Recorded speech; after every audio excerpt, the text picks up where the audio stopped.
Good to go. Good afternoon. Welcome to Senate Education. This Thursday, April 13th, we just got off the floor. We've made some shifts. We're going to start with Serve, Learn, and Earn for about 10 minutes. We're working on our letter to Appropriations Committee, the Appropriations Committee. So the Appropriations Committee has asked us to consider this request. And so with that, Mr. Knopf, the floor is yours. Great, thank you. For the record, I'm Brett Knopf. I'm the Executive Director of Vermont Youth Conservation Corps. I will try to be brief. I'm going to bounce through different parts of prepared remarks, and so forgive me if it's the flow isn't 100%, it's a little disjointed, but I think we can get there. I think it's important to share that Serve, Learn, Earn is a workforce development and teaching coalition between 4 organizations: Vermont Youth Conservation Corps, Audubon Vermont, Vermont Works for Women, and Resource. It's helpful to think about Serve, Learn, Earn as filling a gap. So we offer education, paid service experiences for young adults, really between the ages of 16 and 24. That's VYCC's sweet spot. Other partners have other participants who are both younger and older. Next one. Some top line numbers to illustrate and quantify our impact. This year, we expect that we'll have approximately 400 participants who are coming into our program. Next year, with increased funding, we anticipate that we'll be able to enroll 500. In each of our programs, we have more applications than we actually have positions. So at VYCC, we received 340 applications for 190 positions.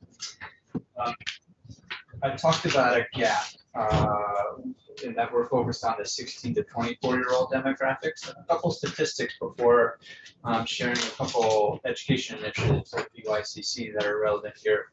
We have the highest high school graduation rate in the country, 91%, and we have one of the lowest college matriculation rates in the country at 38%. So what's happening to all the folks who graduated from high school and aren't going on to college? Well, first, college might not be for everyone. There's incredible life to be had, even if one hasn't gone to college. There are different pathways that we need to create, pathways to college, pathways to careers. And there's a couple different models that VYCC has developed over the last few years that I think may be of interest to this committee. We started with an understanding that the VYCC experience, that a lot of learning can come out of that.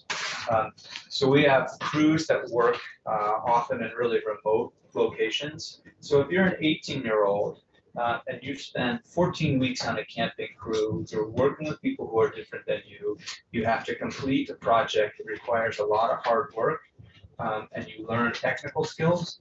It's intense, it's immersive. When you come out of that experience, you've learned an enormous amount. So there's kind of an inherent teaching opportunity, learning opportunity. We looked at that, we said there's probably more that we can do.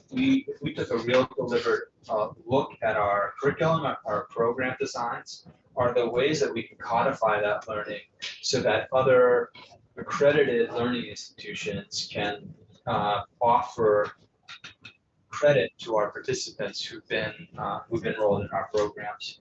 And 2 models. One is we now partner with CCV. The New England Board of Higher Education really wanted to develop alternative pathways into higher education.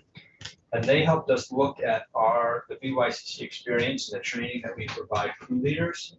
And last summer, we piloted this, where if you're a crew leader at VYCC and you work with us for a summer, you'll earn 12 credits at CCV. And 35 of 38 of our crew leaders completed all the paperwork to receive those credits. So it's an example of innovation within the higher ed space that VYCC is part of. In fact, there's a great article about one of our crew leaders who moved from Kentucky, got credit, and is now at Northern Vermont University. There's another model that I'll share, which is where we, along with Audubon, are working with UVM, there's a course called Ecological Restoration. And as part of that course, the students enrolled in that course have to work for a conservation organization in order to get credit for the course. But BYCC is one of those conservation organizations, Audubon's another, the Land Trust. I think there's a couple more. And in many ways, that's both helpful to the students in UVM, but also helpful for us because in fact, they're doing the recruiting because they've already enrolled the students. So Mr. Knopf, I'm going to interrupt you. I just wonder, so what would you say your elevator speech is to the Appropriations Committee and us? You guys are sort of a transition time for students. You mentioned, just tell us how students really connect with you, and then is it sort of like, then they go to UVM, or could it just end with all of you? I would say in every serve, learn, earn organization, we enroll Vermonters Okay.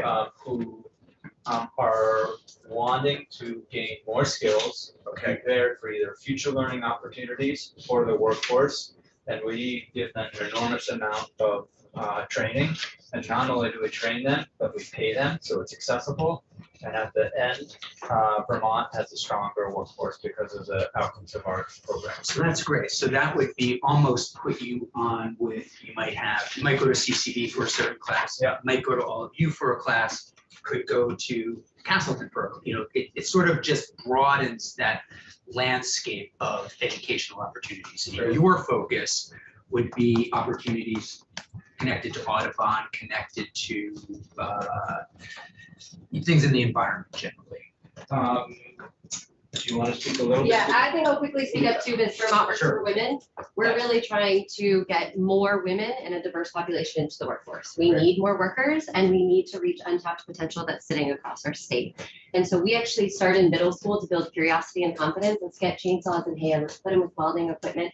Let's take them to the tech center so they know that. But we also know that girls and women are not finding those fields readily. They're not going into some of the fastest growing, highest wage, highest need jobs across Vermont. Tech centers still sit at less than 11% female enrollment. And if we look at some of our construction, infrastructure jobs, less than 3% are actually tools in hand, dirt ready jobs. So our organization really tries to find those individuals that are motivated, that have those transferable skills. If you've worked on a farm in Vermont, you can easily do any of these infrastructure jobs. You just need to find that pathway. So we are really trying to fill those gaps and make sure that they're finding those opportunities, making sure that they're accessed and that they're well supported, not just to the job offer, but throughout that so that they're retained. It's helpful. And tell us the ask that you're asking appropriations. We've requested a $2.4 million appropriation. We're really encouraged by the way in which the House has moved that out of the House and over to the Senate. And we're also asking that be included in the base. The last 2 years we've received funding. It flows through Forest Parks and Recreation. That's been one-time funds. Part of our message here today is that this program has moved from test phase, proof of concept phase, to actually now we have results. It's working, and this is a smart investment for Vermont as it thinks about holistic workforce development strategy. So it should be funding that really allows us to plan and build upon for future years. How many students roughly? This upcoming year, we expect 500. Any questions? The last piece on the Please. funding that I would Yeah. offer is it allows us to leverage other funds. So the $2.4 million, for example, is not the only revenue source. In fact, it's a relatively small piece of the budget. We bring in federal funds, we bring in private philanthropic dollars. And so having state funds really allows us to match federal dollars or go to the philanthropic community and say, the state believes in us. You're not the only ones making this investment, if you join us. Senator Weeks. So what's the total cost per seat for your students per year or per term? Oh, that's hard because it's different for every organization. I'll share that at BYCC, we're approximately a $4 million budget, and we'll have 200 participants. So 20,000. Yeah, and so, roughly, the average length of A service experience is 10 weeks, and each of those weeks is paid. And that can be dependent on organization. So Resource and Vermont Works for Women are similar. Ours are 7-week training cohorts. So we train cohorts of women in 7 weeks. They're paid during that time, and then they're job ready to go into the field directly after that. So the cost per participant is different where it's full-time there. Ours are nights and weekends, the amount of hours that we need for individuals.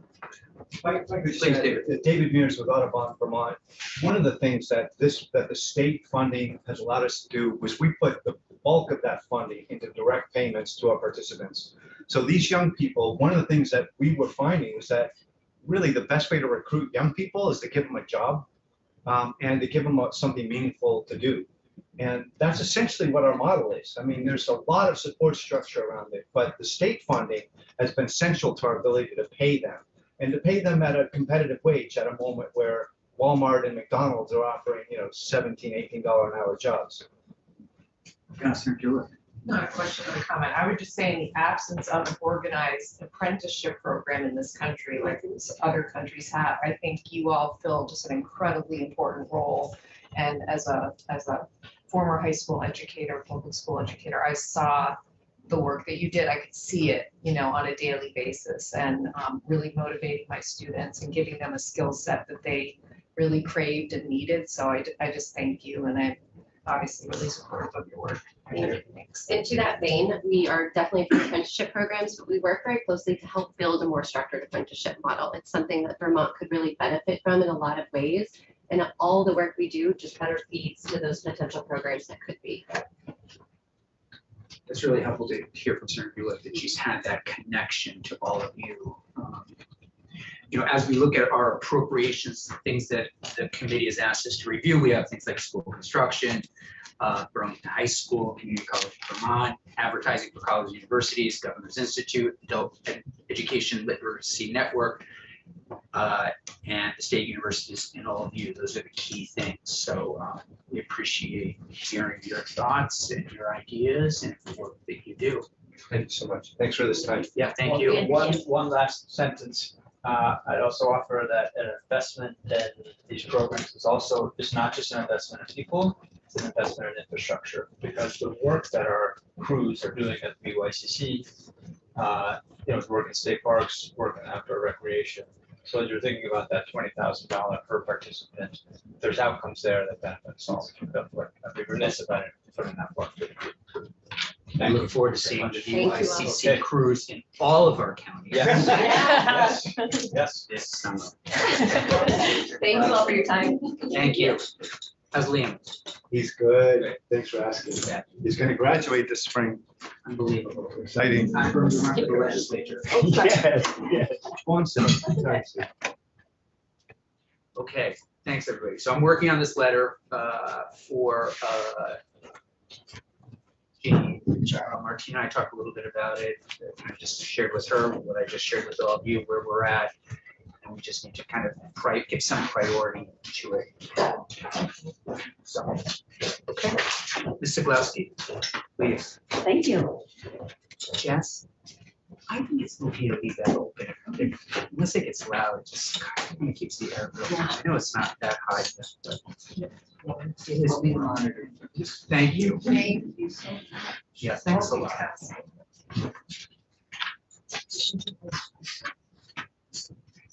What time is that?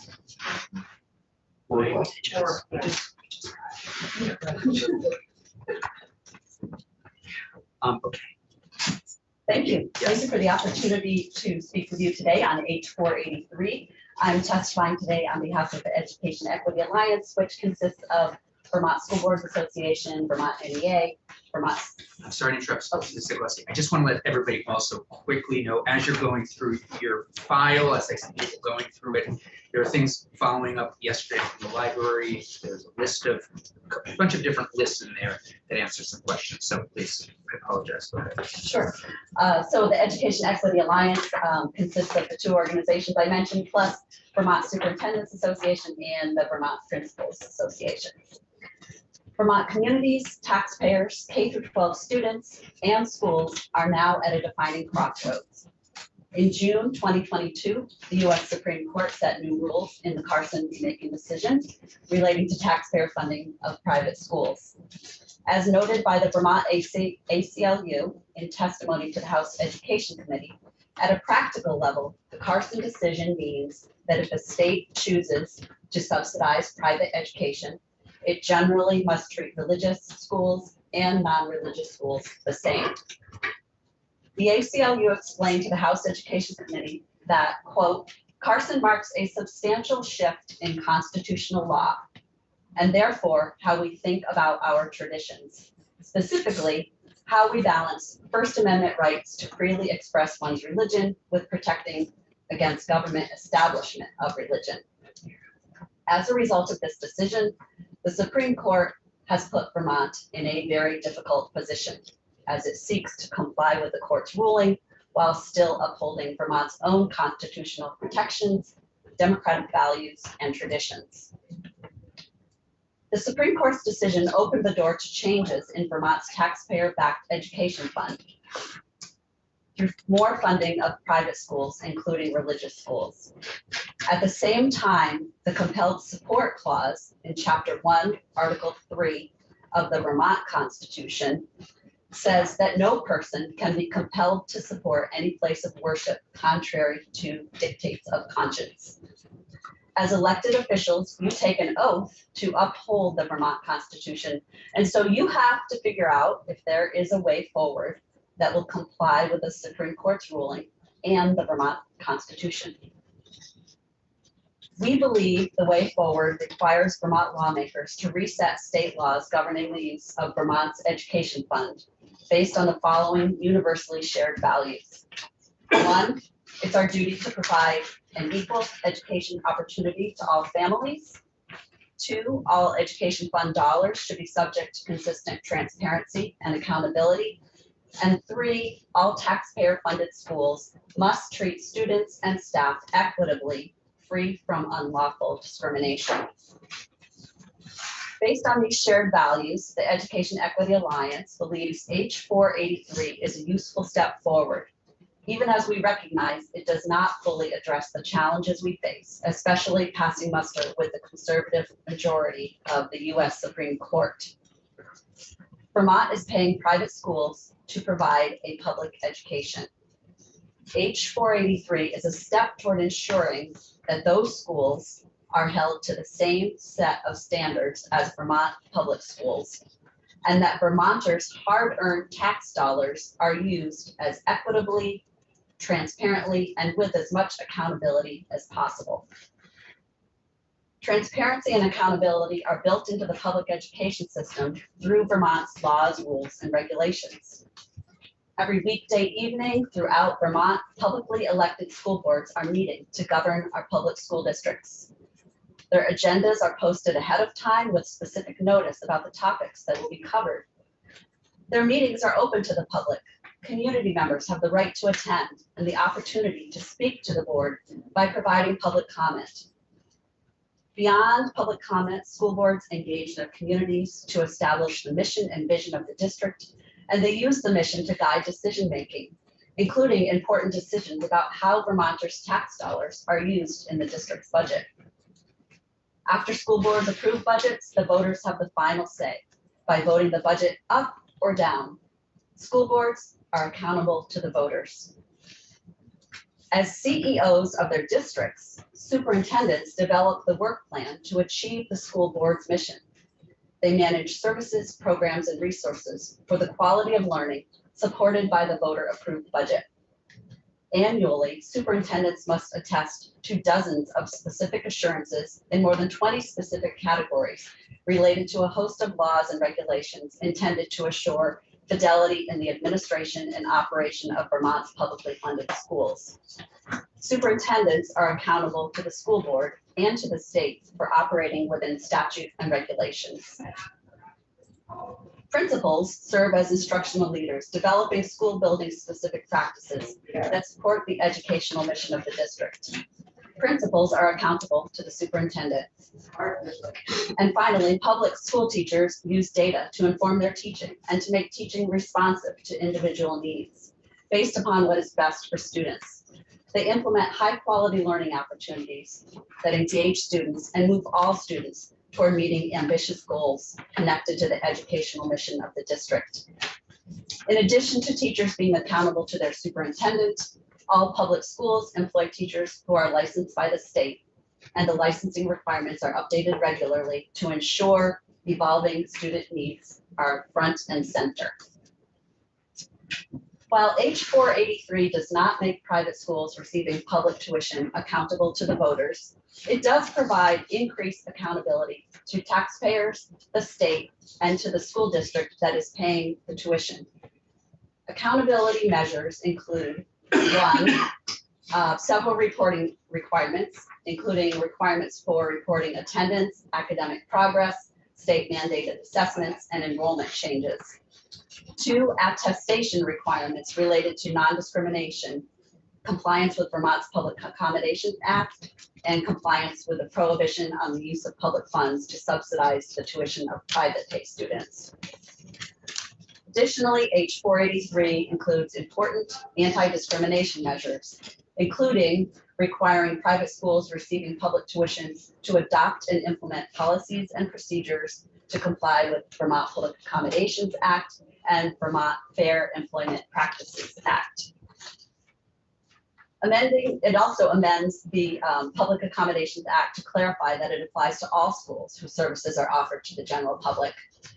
And it doesn't allow private schools to use an admissions process that includes mandatory interviews, academic entrance exams, academic history, mandatory campus visits, or consideration of ability to pay for any costs or fees. We support these anti-discrimination measures as an important step in the right direction. Vermont public schools have always been required to comply with the VPAA. They are also required to follow federal civil rights statutes, including Title VI, prohibiting recipients of federal funds from discriminating on the basis of race, color, and national origin, the Equal Educational Opportunities Act, requiring states and local school districts to take appropriate action to overcome language barriers that impede equal participation by students in its instructional programs, Title IX, which prohibits recipients of federal funds from discriminating on the basis of sex. Section 504, which requires recipients of federal funds to ensure that students with disabilities have non-discriminatory access to all programming. The Americans with Disabilities Act, which requires entities that offer public accommodations to ensure that students with disabilities have non-discriminatory access to all programming. And the IDEA, Individuals with Disabilities Education Act, which requires public schools to provide students with disabilities a free appropriate public education and related services to meet their needs. Vermont public schools are focused on providing a safe, supportive learning environment for each and every student. This includes supporting Gay Straight Alliance networks and other affinity groups for LGBTQ students. These groups often work with building administration to address individual or group concerns and needs.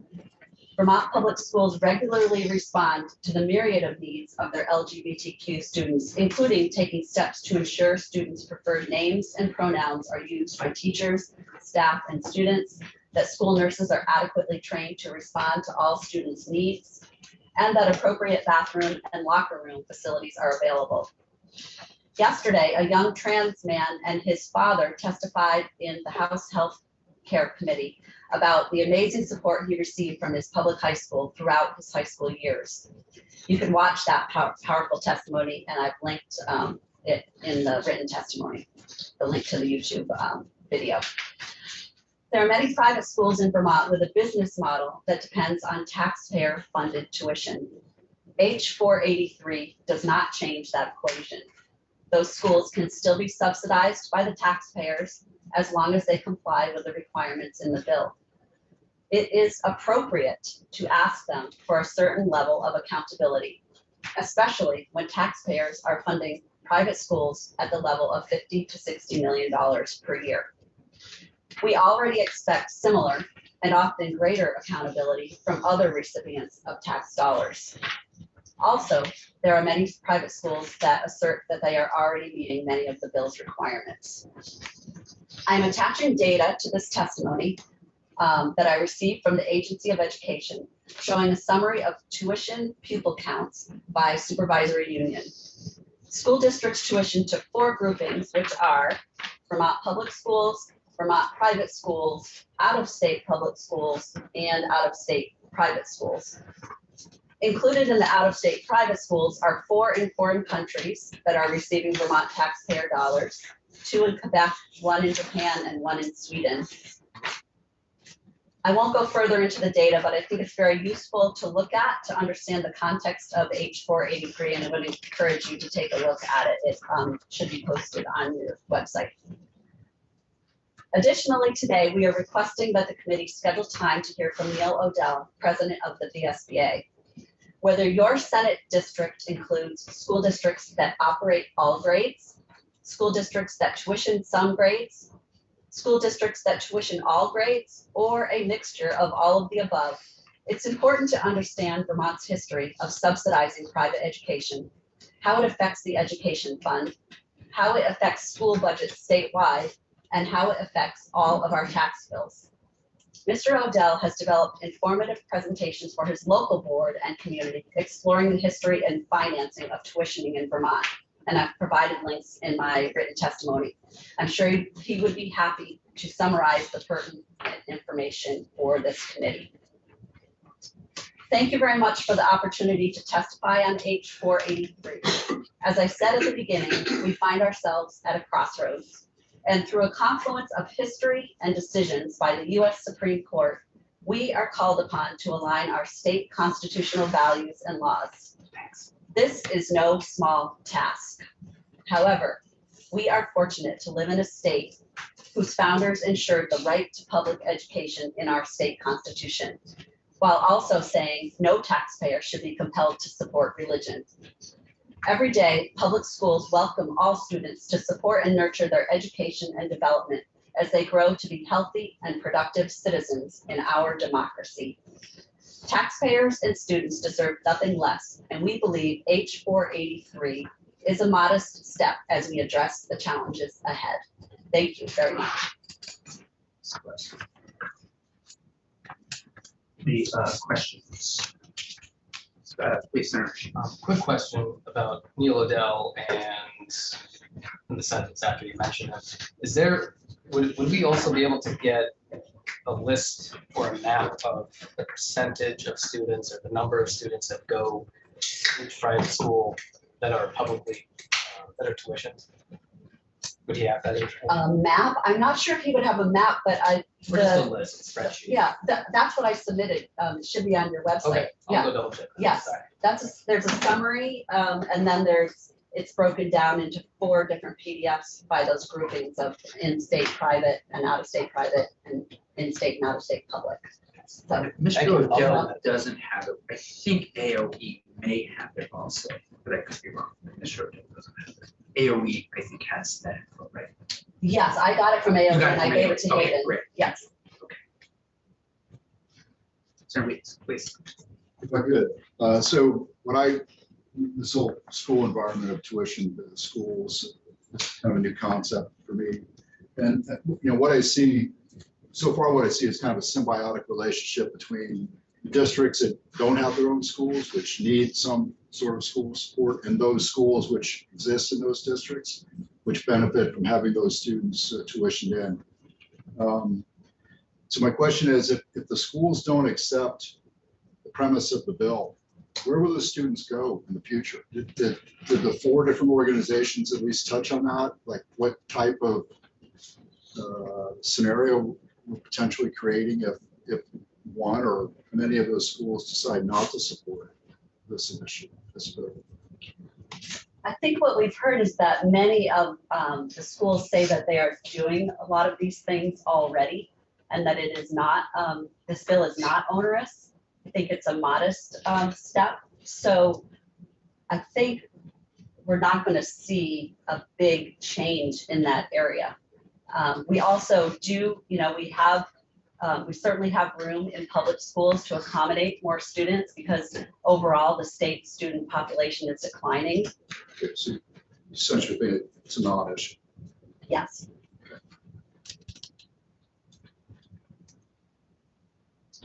Other questions, please? So hypothetically, let's say, you know, maybe not today, but near term, there's a school which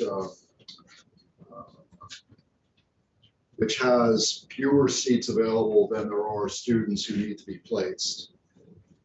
The school needs to determine how to accommodate a subset of students. Did the four organizations have a recommendation on how to address how the school would evaluate the attendance? I mean, if there's more students, fewer seats, without doing any kind of admissions criteria review or what have you, what's the solution on how they solve that problem? Something random like a lottery? Yeah, well, the bill itself requires that the schools set a capacity limit, or they may set a capacity limit on the number of publicly funded students that they're going to accept. And then it goes on to require that the school establish a non-discriminatory selection process when the number of publicly funded students, applicants, Right. sorry, exceeds any Again, that's capacity. in the bill, Yes, that's But- in the bill. but Yeah. how can you be non-discriminatory when you have to base the admissions on something, or it's pure luck, it's a lottery? And I'm just wondering, you know, what your four organizations are advocating. Is it something that should just boil down to a lottery? Or should the school have any kind of, you know, review of academic, past academic performance or any other criteria? Our position is that it should be something like a lottery. Other questions? Can you help me? One of the things that's out there is that there's, in some public schools, there can be an admissions process. Is that just completely false? That there's no way a public school could ever turn away a student? We're having folks from Hanover come in next week and some other school districts. Can you just help me with that? Because that sort of could be legend in the hallway. Right, right. What House Ed heard from Peter Burrows, who is a superintendent in Addison Central Yeah. School District, was that they admit all students that are coming in from non-operating districts.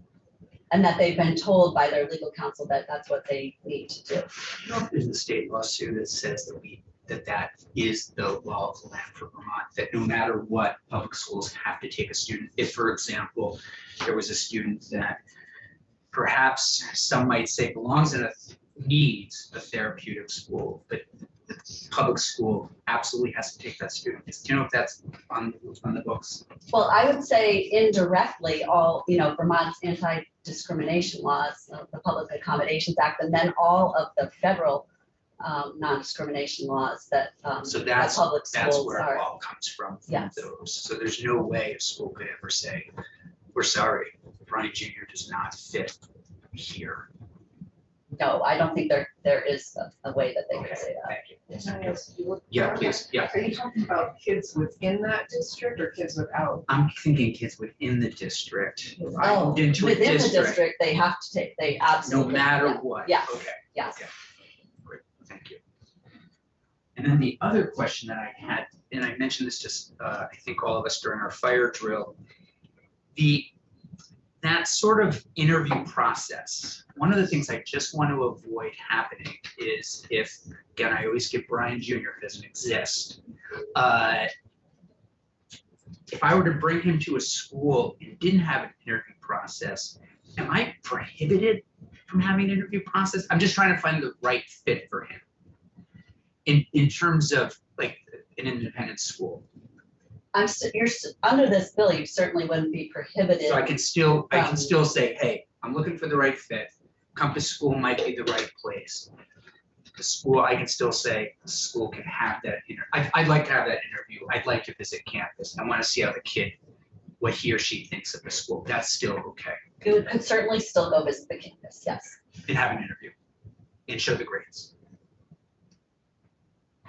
I don't know the answer. I can check with Ledge Council also. Yeah, I would check with Ledge Council on Okay. that question.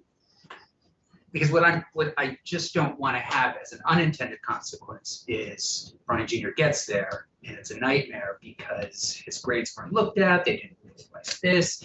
He really wanted to be on the football team, but they don't have one. All that kind of thing is what I'm just trying to get at a little bit. Okay, I can check with Ledge Council. Yeah, please. Yeah, I would say, if Ryan Jr. wanted to be on the football team, you want to do your research on the school. Right. Go to their website, give them a phone call. The example that I use was when we moved to Rhode Island. We took a tour of a few different public schools. They weren't required. We talked to the principal, we walked around the school, and then we ended up, I was like 12, so I don't remember exactly what happened, but we ended up going to the school that I ended up going to. So You had a tour. Yeah, Yeah. got a tour, talked to the principal, and it's, I would also say there's some degree of responsibility on the parents to look at, all right, our kid wants to play football, let's make sure that the school offers football. Yeah, I just want to make sure that parents can do that. Yesterday from Ledge Council, and we're gonna get her on, it sounded like maybe they couldn't look at Brian's grades, or he could, I just want to make sure that it's gonna be a fit, that's all. Yeah, certainly. I'm hesitating. I guess I would just say, one of the benefits or one of the beauties of public schools that, if it's not a right fit, perhaps you as a citizen of that town, of that district, et cetera, can help to make it the right fit. That's, to me, running for school board and having that school board as like a governing body, and being able to vote in that, or even run yourself. This gives you a certain amount of say and a certain amount of ability to act and make change. So Yeah, I just agree. in terms of the governance structure, it just allows for that more readily. Anything else from Ms. Sikulowski? No, except you did want to hear from me on H1. Yes, well, let's stay on this for 1 second. I'm Okay. just seeing if there's anything else that we talked about yesterday that was a question. Under the Public Accommodations Act, on page 20, did you have any changes or edits to that? We're getting, and we'll hear more from the Agency of Education, but they are saying that we might need to make some changes to that. I'm not sure if you're hearing anything. Just looking at my notes, a school that does not offer service to the general public is not any red flags there for you? I guess that would really be my only question. We got a call from the agency. We're gonna have them in next week, but you've looked at the bill carefully. Anything that you see as a concern right now? No, we didn't Okay. identify a red flag there. Okay.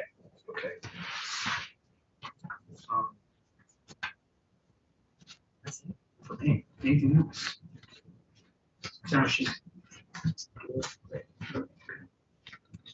Okay, thought that would go a lot longer. 165. Okay. And this is universal school meals, which we're hoping to move tomorrow. Yes, and my testimony is very short on this, and I'm testifying just for the Vermont School Board Association on this topic. We have a resolution that passed last fall on universal meals. It's very short. It says VSBA supports universal school meals in Vermont schools. The funding should come from a source other than the education fund. We do understand that the current proposal provides universal meals funded by the education fund without a dedicated revenue stream. So given that context, we urge the General Assembly to identify and implement a dedicated revenue stream for the program. As noted in the fiscal note for H-165 dated March 31, 2023, and I know you're hearing from Joint Fiscal, I think, later today.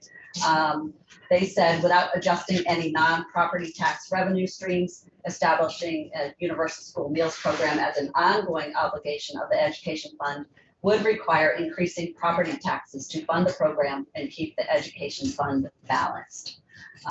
So the quote ends there, and I would just end by saying funding the program through increased property taxes is likely to cause significant challenges for school districts to pass budgets funding their core educational programs in the future. So we're encouraging a dedicated revenue stream. And that concludes my testimony on that bill. If you don't mind, I'm just going to, I do have a friend in the room that I'm going to call on, Ms. Horton. Can you just say a word or two about what's happening at the federal level for funding possibilities in the future? Yes. Just so that we can all kind of think about this right now. Yes. Honora Horton, Executive Director, Hunger-Free Vermont. So Universal School Meals has, in the last couple of years, become really a national movement. And many states right now, more than half of all states, are actively debating universal school meals or have already passed permanent universal school meals bills of various kinds. And at the federal level, this is happening because Congress has not acted to implement a federal universal school meals program, but those calls are strong and will not go away. In the short term, the USDA has taken administrative action that they have the power to take without congressional action. We've actually been urging them to take this administrative action for a decade. It's taken that long, but they finally have taken it. And what they have done is they have lowered the eligibility threshold to allow schools to use the community eligibility provision, which is CEP is what it is mostly known as. And that is one way that schools can enter into universal school meals and provide universal school meals within the federal rules and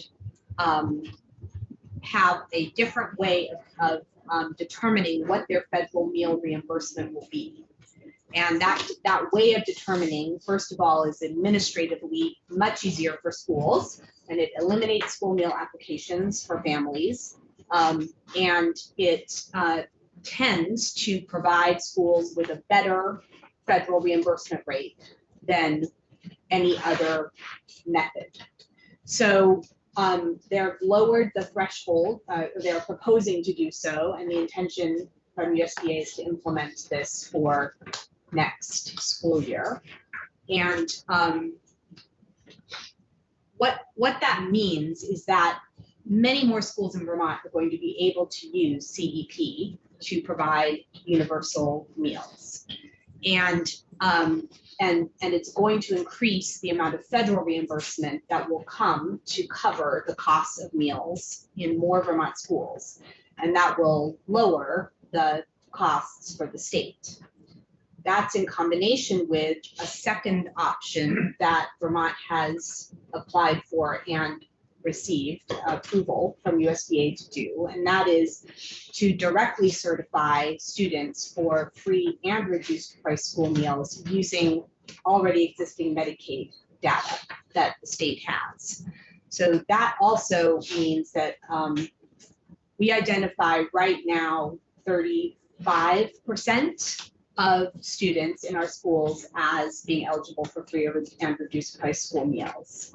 Medicaid data, it's looking like, according to the Agency of Education, it's possible that up to 53% of students will be identified starting next year as eligible for free and reduced price school meals statewide. So that's an incredibly significant change. And it is again going to increase the amount of federal funding that will come for universal to cover the cost of school meals in Vermont, and therefore decrease the amount of state funding. Now, the Joint Fiscal Office has not incorporated either of these changes into the financial calculations that they are presenting, and that's understandable because the proposed rule is moving through that process, and the Medicaid direct cert hasn't started yet.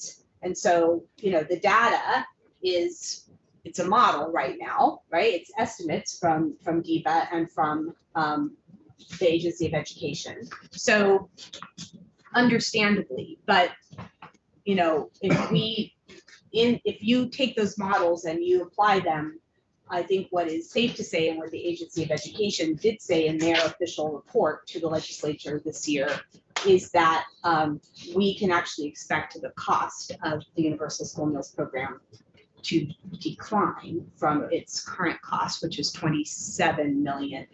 It's projected to come in around $27 million this year in the next couple of years as these additional changes take place. So that is what I can say. I Sure. cannot, you know. We'll get a fiscal note. Yeah, You that's- guys just want to make sure we're Yeah. just kind of having this conversation a little bit. Mr. Gillespie, if we're not to find another source, would you want us to stop it? No. Okay, Can you clarify what you mean? so if we cannot find another source of funding besides the education fund, would you want it stopped? We certainly would be advocating in future years to find a source. Completely agree, and I understand it's a challenging question. I'm just trying to get us, one of the things we have really heard out there is that it's working. Yeah, I'm sure you're seeing it as well. Yes. In your members, okay. We have, Mr. Gillespie, do you mind saying that we do have Beth, I think, zooming in. I just want to clarify the question, but get an answer. Ms. St. James, how are you? I'm okay. How are you all? I just want to make sure we're okay with this. On back to 483, if a parent wanted to have an interview, let's take a school where maybe there's it's a school for students with certain disabilities, or any school, but I'm thinking in particular, a school that might accommodate students with special education needs. If they wanted to have an interview, if they wanted the child's transcript looked at, if they wanted to have a campus tour, there's nothing in the bill that would prohibit that. So Beth St. James, Office of Legislative Counsel. I have two comments. One is the bill is prohibiting a school from requiring mandatory interviews, entrance exams, academic entrance exams, academic history, or mandatory campus visits as part of an admissions policy. But it does not place any prohibitions on the family asking for any of those things. Thank you. But it, Okay, Well- sorry. I'm sorry. You're so tiny from this far away. I can't tell when you're done talking. I think the bill as drafted prohibits the use of those things, prohibits an admissions process that uses those things. So I think even though the bill prohibits the school from asking for those things, it also prohibits the admissions process from taking into account those, like an interview that a student had. So if the student reaches out and says, I want to know if the school is the right fit for me, this bill doesn't prohibit that, but it would prohibit the school from using that voluntary process. You know, if it was I think it's just a slippery slope.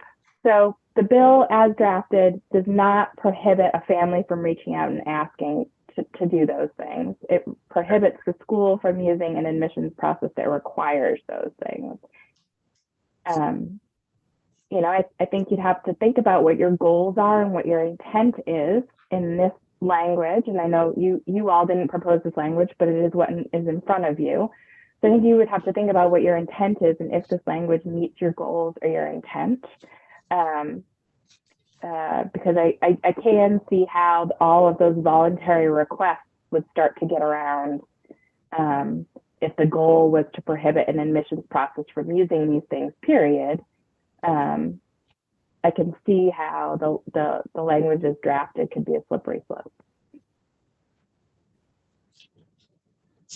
What makes me feel better, though, you did say yesterday, if a child is on a, what's it called? IEP, then, and they're being placed there, then that matchup seems like it would likely happen. An IEP or a 504, not a 504, just the IEP.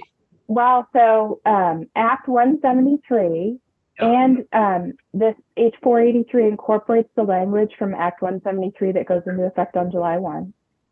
But Act 173 just requires the admissions of students on an IEP if they are placed there, so not a Section 504 plan. You are requiring schools to comply with the Vermont Public Accommodations Act, which prohibits discrimination on the basis of a disability. But the language that's specific to a type of support plan is only related to an IEP. Thank you. Would you have any follow-up? I'm sorry. I just have one question, and it's either for Ms. Sawalski or Ms. Norton. I'm not sure which one off of these numbers. But I see students for school meals being in one of three categories. My simple thinking. One, there's those that qualify for free meals. There are those that suffer from food insecurity. And there are those that can afford their meals already and they're not either of the other two categories. That's a good framework to start. I would say that it's not quite that cut and dried, because what we know from data pre-pandemic is that there are students who qualify for free meals or reduced price meals. So in Vermont, at this point, either of those categories result in a free meal. But who don't eat the meals. So they are actually still experiencing hunger and food insecurity at school, even if they qualify. And then there are a group of students, I think what you were saying is that don't qualify for free or reduced price school meals and are suffering from food insecurity. Okay, fair. And that's about 25,000 of our students. And then there are students whose families can't afford to pay for their meals, and whether or not they are actually putting funding on the students in the students' meal account or not. That's what I thought you would say. So my question is, the food insecurity group, whether they're on free meals or not, is there some data behind that? Is there, can you offer some kind of background, some source? That would be helpful to understand, how that was developed and what population that is. Do you mean, can I show you the numbers of students in those different categories? No, food insecurity specifically. The food so the part about they're not in the free school meals program already.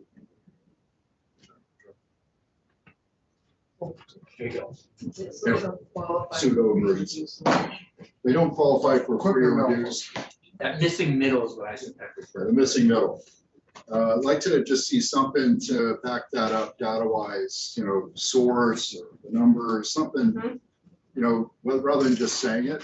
I think it would be helpful to kind of see some information. In terms of, yes, I think I can provide you with what you need. I just want to make sure I'm understanding what you're asking for. So in terms of how food insecurity is determined, how it's determined that they are food insecure or at risk of being food insecure.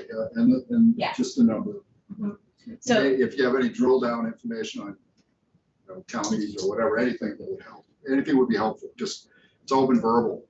I like verbal, but I don't necessarily believe everything I hear.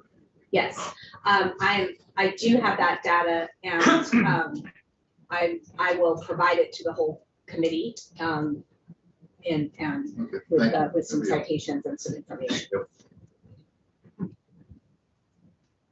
I don't think you need to move quite yet. You were told, I think somebody said you're gonna be very brief. You want to do it right from there? Sure. Great. Let me sum it up this way. There's nothing that I would say that would prevent you from moving the bill tomorrow.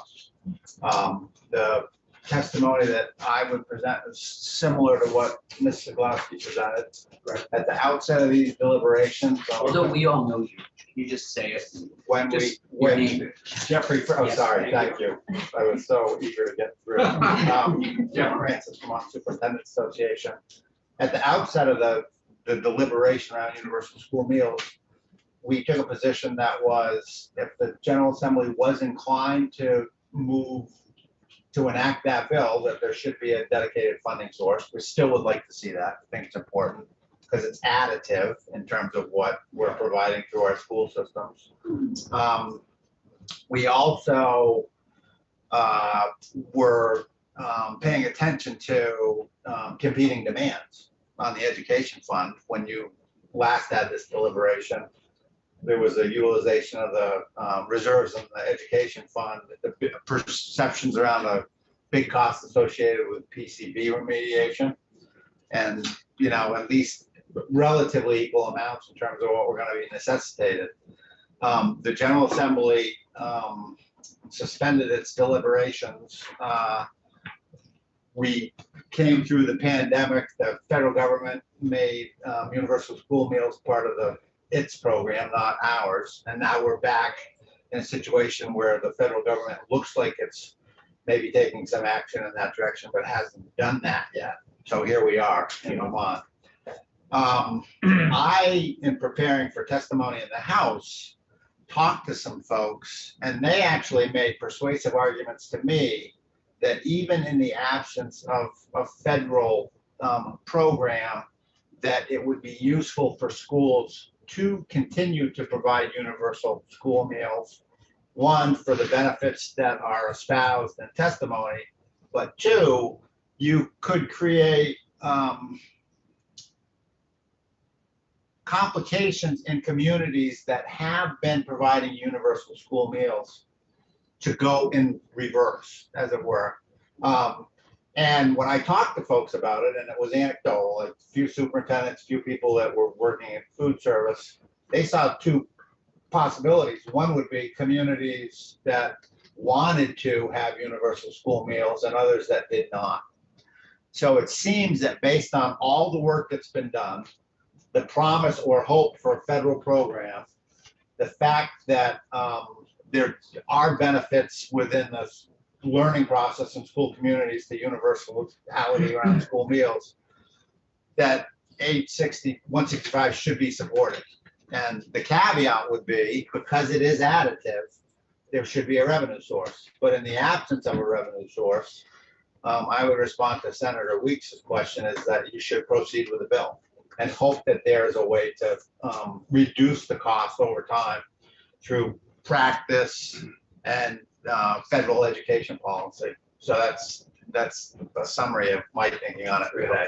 Thank you. We have joint fiscal for a very short period of time. Any questions? I'm just looking around for either Ms. Zaglavsky or Mr. Francis at this point. No, I'll have a comment at some point. But you will go ahead, shoot it. Why don't we talk? Are you sure? Yeah. Okay. Well, if it's on this topic, go for it. Well, all I was gonna say was that, I do think, I'm gonna vote yes to universal school meals, but caveat is, in this committee over the last couple months, we've seen the incredible pressures that are placed on the ed fund and the incredible needs that we have in our schools. And I think we need to keep that in our minds as we go out and interact with our constituents. As much as I am here at their behest, I also believe it is part of my job to educate them. And I think I am going to keep reiterating all of what we're providing out of the ed fund, whether it be PCB remediation, whether it be mental health services, whether it be pre-universal school meals, et cetera, sports, school construction. I mean, there's lot of pressure on that fund. And I think it's important for folks who tend to like to vilify their school budgets that we educate them about all that is in there. That's I my think it's a 2 cents. Just a comment on Mr. Francis' point. Yeah. I don't think we should be passing any bills unless there's an agency identified to be responsible, there's a funding source. I think the agency is the agency of Ed with Rosie Kruger, but yeah, I appreciate it. Anything else? No, thank you. Fine, thanks. Ms. Richter? Yeah. Please. Thank you both. Thank you. Right. Thank you for bringing that time. Thank you. Oh, you look. Yeah, it was flowing. It was terrific. This is always there. Yeah, sometimes, right.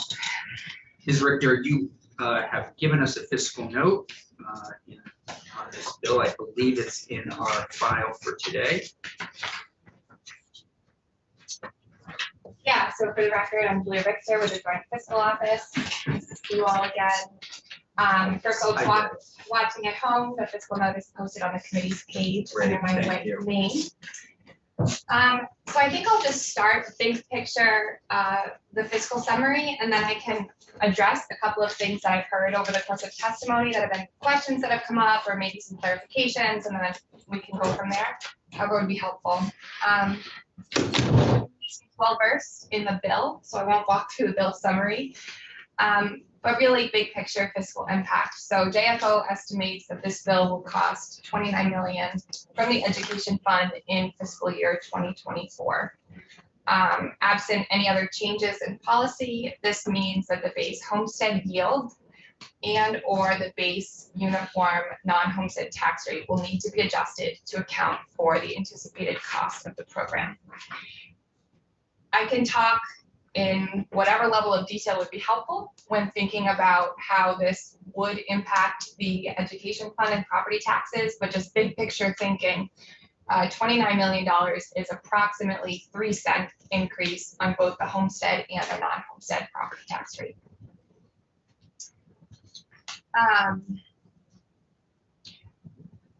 So the other part of the big picture fiscal impact, as currently drafted, the bill itself does not include an appropriation for the provision of universal school meals.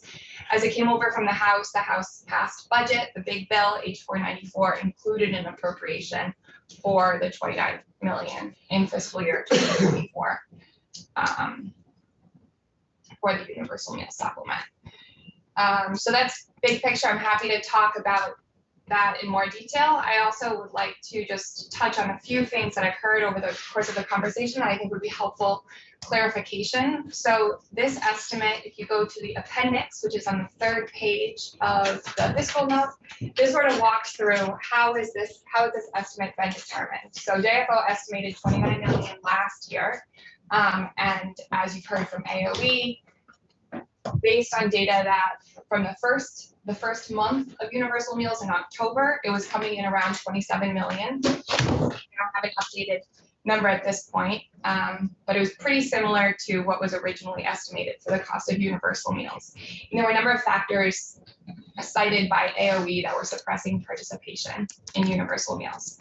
So just having that background in our mind when we look at the appendix and we look at, what is the range, potential range that we're thinking about for the cost of universal school meals over time, we're estimating a range of 20 to 31 million. So I do want to say that the estimate of 29 million for FY24 does factor in the anticipated changes that we will be seeing with a direct certification from Medicaid. So that is factored into the estimate. The reason that the estimate is the same of 29 million as it was last year, because we're saying, okay, fewer people or fewer children qualified for free and reduced price meals of October this year than have prior to the pandemic. So we're anticipating that there will be an increase with the direct certification of free and reduced children. We're also estimating that there's going to be continued increased participation because we're seeing increased participation over time with the universal meals. as well as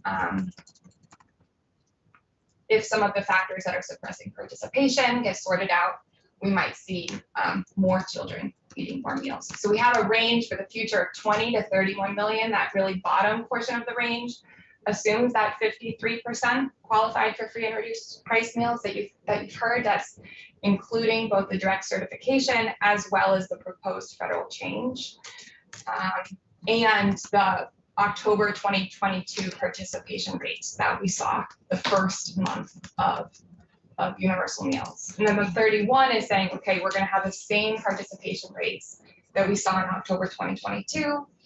Or sorry, we're going to have the same free and reduced price eligibility that we saw in October of 2022, and we're seeing a 5% increase in participation. So I'll pause there. I'm happy to talk to any of the parts of the fiscal note or the education fund that would be helpful for me. Any questions? Yes, sir. No, I'm good.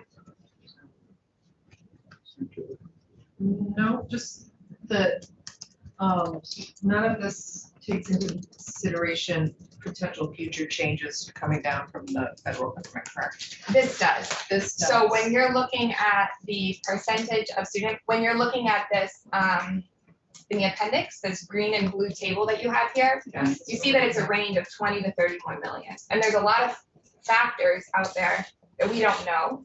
And so we can think about a range going into the future. So that 20 million, that's factoring in those proposed federal rule changes.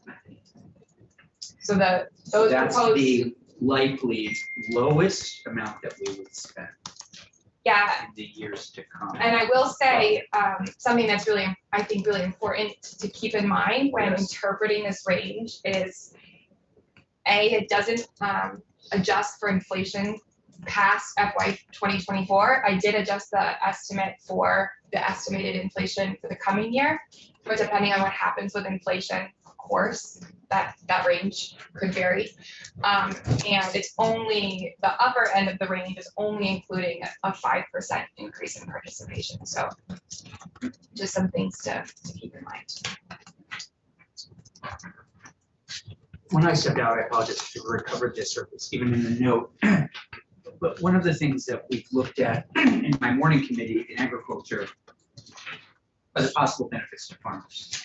And we have a percentage that in there that we're trying to build in to have give predictability to people who want to farm, young people who want to come to the state. Did you look at that at all in any way?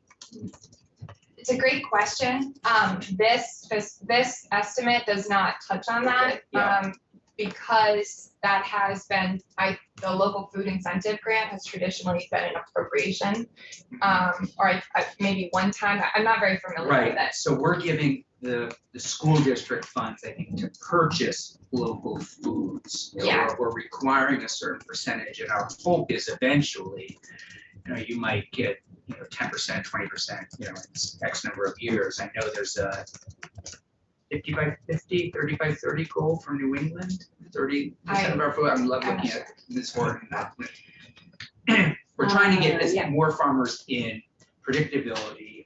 If you want to basically grow carrots, we're hoping that you're going to grow them and have a local school buy them. Mhm. So that's just another piece of this. I just don't want to say it personally. Okay. Certainly, and I think that it's helpful to keep in, that's very helpful to keep in mind. And I also think it's helpful to keep in mind that this 29 million is encompassing the cost of paying that supplement, which is the difference between the free rate and the paid rate. Okay. Sarah, do it. My question's very important. I should have asked you this a long time ago, but I'm going to do it now. So cafeterias, and we talked about the stigma of having that lunch that's sort of prefabbed, and then the a la carte, for example, as two different options. Under this program, will that sort of prefab lunch, I don't know what to call it, but the one that, will it still require like a fruit and a veg and a milk and Yes, it will. Okay. Yes, because that is, Could I just get that's, clarification on prefab, just Oh. so like the already, The- like what kids are getting? you mean like the federally reimbursable meal is what you Got it. are Thank talking you. about, I think, Okay. yeah? Yeah. And so it's not pre-made up. Yeah. There's still choice that's available to students, but certain components have to be taken by the student in order for that meal to be reimbursable by the feds. And so the answer is yes to your question, that those components are required. Students don't have to take every single one, but they have to take a certain number of the offered components.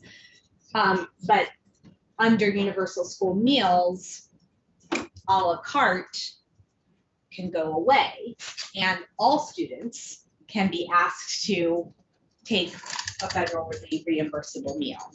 And so that, first of all, that makes the meals a lot healthier for all students. And second of all, it provides that predictability for farmers. It has everybody kind of choosing from the same menu of food options in the school. And the more reimbursable meals that are taken, the more federal funding. Right. And so that's actually advantageous. No, thank you for that. I need to go talk to the feds because, sorry, the federal government, because it does end up, there's a lot of waste created, as you know, because if a kid doesn't want an apple, although I know we talked about sharing tables, but I keep Takes it hearing. and tosses it. Yeah, I keep hearing more and more about how food, not only food production, but food waste is a big part of our global warming crisis. And so that is an issue that's like, keep thinking about, but I like the share table idea, so hopefully there's a way we can educate folks. Yeah. Schools mandated to compost. Yes, Okay, they are. they are. And I will just say that Not that gets to this school, solution. right, that's not really the Yeah, solution I'm we just want. curious. Yeah, Right. But I would just say that school meal program managers and directors have Yeah. gotten very, very creative with how to address this challenge. And so there are a lot of really smart and creative models out there in Vermont of how to address that challenge. I will say that actually a lack of enough time to eat is probably the single biggest driver of food waste in schools. That is a different topic for a different year. That's 100% on that last point. Like Yes. my own daughter has to deal with that. She's a slow eater, and then she's also very social. So, but anyways, How much time a shift do you eat? I can't remember off the top of my head, but not enough. Yeah. When we have exchange students come, they insist on an hour. They just will not go to their class. They will stay and eat for an hour. And what is it usually when you were teaching? Like 20 minutes? Ooh, 20. By the time you stand in line, it can be like 15. Wow. So, Yeah. So we had one school that was here, they said they won't take the meal right to their classroom. Yeah. So, I mean, there's some latitude. Just curious if over the past year with the universal school meals programs in Vermont, if the, let's call it a prefab meal, but we understand it's a federally mandated meal variety. Was that the case? Is that what we utilized over the past year? Yeah. Okay. Thank you. Great job. Great. All right, A plus. We're integrating here. thank you. I like A pluses. Yeah. I'm MVP. Yeah, she is most valuable player, so. That's a good one too. Well, we haven't awarded yet, but she is getting a lot of, yeah. You're close. Thank Not really. What about it? No, We don't, we're the invisible too. yeah, Thank you. Yeah. Good to see you. Thanks, everybody. Really appreciate it.